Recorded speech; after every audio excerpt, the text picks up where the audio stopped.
Neemias estava exilado na Babilônia e o rei chega para ele e pergunta: o que você quer? O que você responderia? O que você diria para o rei? É disso que eu vou tratar nesse vídeo. Me acompanhe.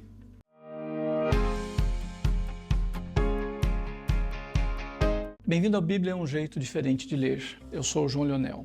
Estou desenvolvendo uma série intitulada Personagens Bíblicos e Seus Dramas. A ideia é olhar para esses homens e mulheres do passado, da Bíblia, nas suas lutas e dramas, e descobrir que muito daquilo que eles viveram tem muito a ver com aquilo que a gente vive hoje. Então, olhar para eles e para suas lutas é aprender a como lutar hoje. E, claro, faço isso com uma análise e um olhar literário para esses textos da Bíblia. Antes de prosseguir, algumas informações a meu respeito. Eu tenho doutorado em estudos literários da Bíblia e há mais de 20 anos escrevo, ensino, pesquiso sobre leitura literária. Eu sou professor na pós-graduação em letras na Universidade Presbiteriana Mackenzie e está sendo um prazer andar com você por esses caminhos. Neemias fazia parte dos judeus que estavam no exílio. Os babilônios haviam invadido a Palestina e levado o povo de Israel para o exílio. Um pouco tempo depois, a Pérsia vem e conquista a Babilônia e agora então os israelitas, os judeus, estavam sob o domínio dos persas. No nosso caso aqui, Neemias, ele se encontra em Suzã, que é a capital do Império Persa. Ele ali é copeiro do rei, é uma pessoa importante de responsabilidade, porque é aquela pessoa que tem que experimentar as refeições e bebidas do rei para ver se elas não estão envenenadas. Não se sabe, porque o texto não diz como que Neemias, um escravo, chegou a essa situação. Apenas introduz Neemias como copeiro. Num certo momento, chegam pessoas de Jerusalém trazendo informações do povo e da terra. Neemias as ouve e fica entristecido. E entristecido, ele resolve orar. E ao orar, ele coloca, então, durante dias a sua vida diante de Deus. Eu vou ler aqui no livro de Neemias, capítulo 1, versículo 4, a reação de Neemias. Quando ouvi essas palavras, eu me sentei, chorei e lamentei por alguns dias. Fiquei jejuando e orando diante do Deus dos céus e disse: Ah, Senhor Deus dos céus! Como que Neemias reage à informação de que o seu povo estava sofrendo lá em Jerusalém? Ele reage orando. Então essa é a primeira reação que Neemias tem diante do drama, que não é o seu, mas é o drama do seu povo. Ele ora por vários dias. No final do versículo 11, aparece alguma coisa diferente da oração de Neemias, que é uma oração de confissão de pecados, dizendo que eles haviam errado, mas dizendo que eles confiavam em Deus e esperavam que Deus os levasse de volta para a sua terra. No entanto, depois dessa visão panorâmica na oração, Neemias vem e diz no versículo 11: Faze com que o teu servo seja bem-sucedido hoje e encontre misericórdia desse homem. E ele acrescenta: Nesse tempo eu era copeiro do rei. Perceba que mudou. Neemias para a oração, aquela oração que fica rememorando e pensando, ele entra com um assunto muito específico, com uma expectativa e com um pedido. Ele pede: faz com que eu seja bem-sucedido diante desse homem. Quem é o homem? A gente não sabe, mas na sequência, quando ele diz eu era copeiro do rei, obviamente ele dá a entender que o homem é o rei. Neemias quer alguma coisa com o rei. Neemias assume então o drama do seu povo e assume o drama do seu povo tentando fazer alguma coisa. E essa é a segunda reação de Neemias ao drama de Israel. Ele agora age. Ele ora primeiro e depois ele age. Eu leio agora o texto, um texto um pouco maior, que fala dessa ação do Neemias. No mês de Nisan, no 20º ano do rei Artaxerxes, uma vez posto vinho diante dele, eu o peguei e ofereci ao rei. Ora, nunca antes eu tinha estado triste diante dele. Então o rei me disse: Por que o seu rosto está triste se você não está doente? Isso tem de ser tristeza do coração. Então fiquei com muito medo e lhe respondi: Que o rei viva para sempre. Como não estaria triste o meu rosto se a cidade onde estão sepultados os meus pais está em ruínas e os seus portões foram queimados? O rei me disse: O que você pede agora? Então orei ao Deus dos céus e disse ao rei: Se for do agrado do rei, e se este seu servo encontrou favor em sua presença, peço que o rei me envie a Judá, a cidade onde estão os túmulos dos meus pais, para que eu a reconstrua. Então o rei, que tinha a rainha sentada ao seu lado, me perguntou: quanto vai durar a sua ausência? Quando você voltará? Marquei certo prazo e o rei se deu por satisfeito e me deixou ir. Como eu já disse, Neemias estava se preparando para encontrar o rei, por isso que ele ora pedindo para que Deus lhe desse uma oportunidade. Ele ora e espera que alguma coisa aconteça. E acontece. O rei olha para Neemias e vê que ele está triste, diferente dos outros dias, das outras situações. E aí começa o drama de Neemias. Afinal, você tem uma conversa entre desiguais, não é uma conversa entre iguais. Um é um rei e o outro é um escravo. Havia de um lado esse rei que tudo podia e, por outro lado, o escravo que nada podia. Mas mesmo compreendendo que Deus estava respondendo a sua oração e abrindo uma certa porta, Neemias tinha consciência que muita coisa podia dar errada naquela conversa. Por exemplo, talvez o rei pensasse que a tristeza de Neemias seria um motivo pessoal, alguma coisa que não deu certo naquele dia, e não a situação do seu povo. E, portanto, quando Neemias fala do seu povo, o rei poderia achar estranho ou até mesmo achar ruim.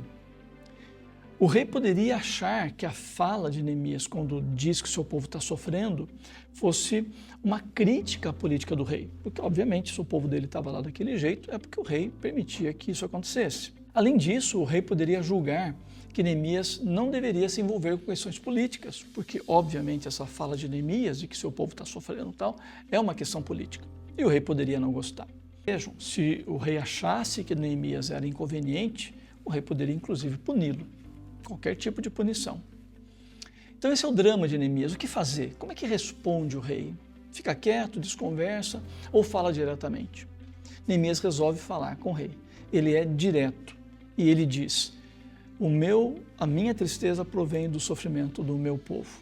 E de modo muito surpreendente, o rei age muito positivamente, porque o rei não questiona, não indaga, o rei simplesmente pergunta: o que você quer?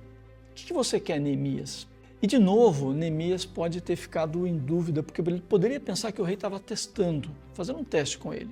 O rei perguntou isso para ver uma resposta, se eu dou uma resposta errada, aí o rei vai ficar, enfim, bravo comigo, etc. No entanto, Neemias prossegue e ele fala para o rei: olha, meu povo está sofrendo, e é isso que está acontecendo. E aí o rei pergunta: o que você quer? E o Neemias é direto, fala: eu quero ir para Jerusalém, eu quero ir lá para reconstruir a cidade, reconstruir os muros, reconstruir o templo. Só que o texto diz que nesse momento Neemias ora, né? Antes de responder o rei, rapidamente uma oração ali, e Neemias ora, e o texto não diz a oração dele, porque ela é tão rápida, né? Rápida como o pensamento. Mas ele orou e pediu alguma coisa, provavelmente direção de Deus, sabedoria e tal. E ele fala: eu quero ir para Jerusalém. E, em lugar do rei achar estranho, do rei talvez questionar, o rei diz: tá bom, quanto tempo você vai ficar lá? O rei simplesmente pergunta o tempo que Neemias vai passar em Jerusalém. E essa experiência, a profunda experiência de Neemias e os seus dramas ali, alguns deles muito rápidos, de decisão rápida, isso nos traz para algumas reflexões que eu quero compartilhar com você. A primeira reflexão é que, embora Neemias estivesse numa situação melhor do que outros, afinal ele estava ali na corte do rei, era o copeiro, e as pessoas em Jerusalém podiam estar, inclusive, passando fome, sem um teto para acolhê-las. Não obstante isso, Neemias assume as dores do seu povo. E esse é um momento muito interessante. Quando ele sabe que seu povo está sofrendo, ele sofre junto. Então, esse não é o drama imediato dele, mas é o drama que ele resolve assumir. E essa é uma questão que me parece bastante premente para nós. Parecida com a questão do vídeo anterior sobre Moisés, que também resolve assumir o drama do seu povo. Neemias assume o drama do seu povo e faz o drama do seu povo o seu próprio drama. Isso não é tão fácil. Isso não é tão fácil. Não é fácil para mim e não é fácil para você, porque a tendência nossa é sempre escapar das questões, os problemas, evitar a gente que está com dificuldade. Mas o que Neemias está ensinando a gente de modo muito claro e muito profundo é: se eu estou próximo de alguém que sofre, eu preciso de alguma maneira participar do drama dele. Uma segunda reflexão é que, diante do conhecimento do problema do seu povo, Neemias ora. E o texto diz que ele ora por dias. Talvez a gente ache que a oração é uma mera ação religiosa, que é mera formalidade. Não é. Não é. Neemias ora e tudo que acontece na sequência é, de uma forma ou de outra, fruto da oração dele. É importante a gente entender isso. A oração, que é o momento que ele abre o coração, que a gente abre o coração, a oração que é o momento que a gente renova a alma, a oração em que a gente realinha a vida diante de Deus, que a gente ouve a voz de Deus. Neemias orou. E tudo que vem na sequência é fruto da sua oração. A gente precisa aprender isso, a gente não pode nunca descartar a oração da vida cristã, a gente tem que valorizar a oração, porque ela é a porta que abre para vários caminhos e dá várias entradas para nós. Uma terceira reflexão é que Neemias não orou apenas, ele orou e agiu.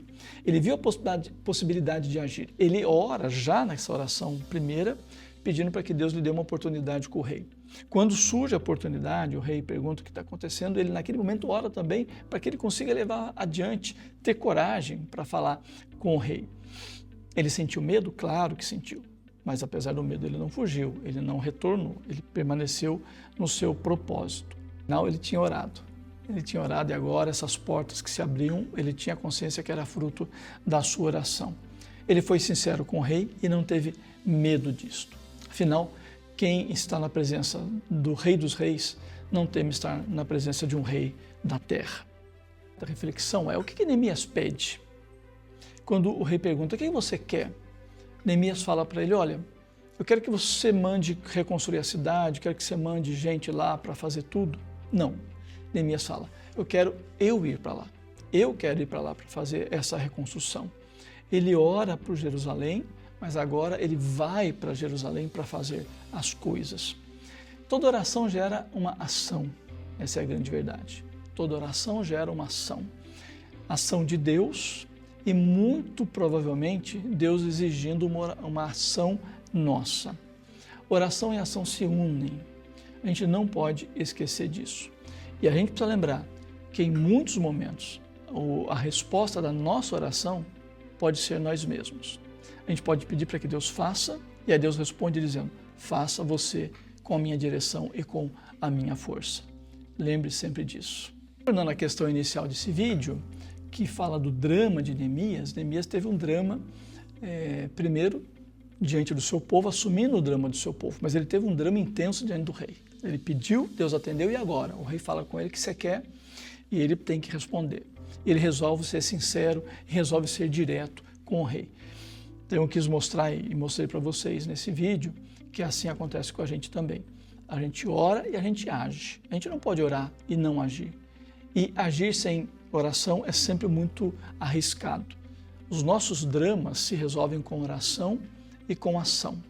É isso que esse vídeo está nos ensinando. Se esse vídeo foi útil para você, dê seu like, compartilhe, comente, faça perguntas, interaja. Eu terei o maior prazer em responder e interagir com você. Sou João Leonel.